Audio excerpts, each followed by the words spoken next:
Hey everyone, thanks for tuning in. A little later today, I'm going to be doing a Zoom training for a large group of people. And in preparing for that training, I've been looking over some of the new features in the latest update of Zoom.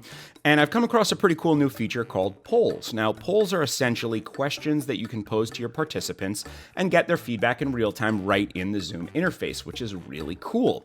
So you'll notice down here on the bottom, my little menu of buttons here next to chat, there's a button that says polls. If I click on this, you'll notice I have no questions or no polls set up. So there's really two ways to add polls. One is I can do it right here, right now from this chat window, but that's really not ideal because while you're setting up the questions, all of your participants are just gonna kind of be waiting and hanging out. That might be useful if you want to, let's say, take a vote amongst a large class or something along those lines. You can quickly throw that question together, but ideally you want to set these questions up beforehand, and that can be done through the Zoom website. So let's take a look. If we switch to the Zoom website, I've got this test meeting scheduled and set up.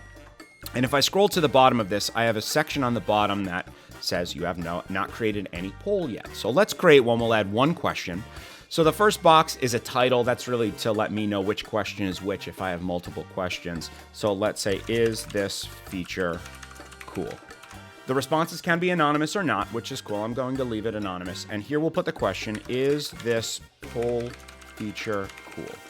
All right, and so we can take a single choice or multiple choice. We're going to do a single choice. So I'm going to put in yes, no, and not sure. And just scroll down and hit save. So I now have a poll added to this meeting. So if I switch back to this video chat, I can go to polls and I'll see my one question listed there. And I would essentially launch polling. And now this would get sent out to all of the participants and they could submit their answers, which is really cool. So this would be a great way, let's say today during my Zoom training, I ask my audience, what would you like to cover next? Do you want to talk about screen sharing or do you want to talk about the chat feature? I could put this out to my audience as a vote, and then I could see in real time what the consensus was. I also could potentially use this for giving simple short quizzes, although I don't know if this has robust enough features to handle that. I'm going to play with it a little bit more and see if this would be set up well to handle some simple quizzes for all of you teaching out there using Zoom. But to start with, I think this is a pretty nice feature. I'm sure they'll roll out new features as we go. And as I learn about those, of course, I'll update you all with a new tech tip. So that's all I've got for you today. Thank you so much for tuning in.